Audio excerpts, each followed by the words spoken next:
You talked about fairy tales turned outward is superstition, and fairy tales turned inward is actually wisdom. Yeah, can you expand on that and share with us? Expand a bit on it. I mean, if you take a fairy tale and try to put it in the outer world, in the literal world, many times it doesn't make sense, or it doesn't resonate with sort of consensus reality. In other words, you take the handless maiden, which is a fairy tale. The father makes a pact with the devil to cut his daughter's hands off.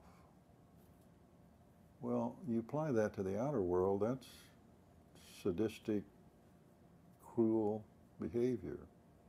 So in the outer world, many times it can be either superstitious or it can be inappropriate, the behavior that goes on in the fairy tale. But if you take it to the inner world, it has a symbolic resonance with what's happened. For instance, we would learn from the handless maiden that the patriarchy has wounded the feminine in a pact with the devil, and so that the feminine is unable to handle life. And so taken to the inner world is full of wisdom. Taken to the outer world, it doesn't make much sense, or it can be superstitious.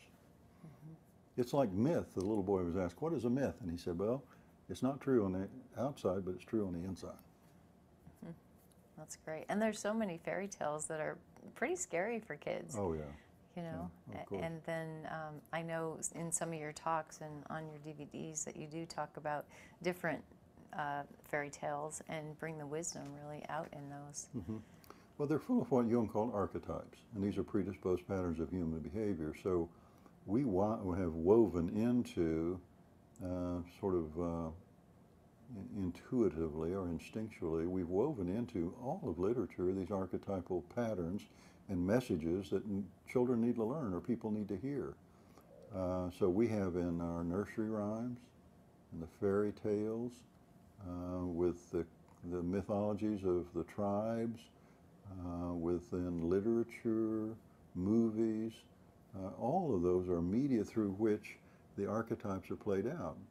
This is one of the things that Joseph Campbell brought to us in his interview with Bill Moyers about how myth carry wisdom that in the Western materialistic, rationalistic, dualistic, Cartesian split world, we took what originally meant a true story or a story of truth and turned it into its opposite, which it says it's not true. So if we say something's a myth today, for most collective, it means it's not true.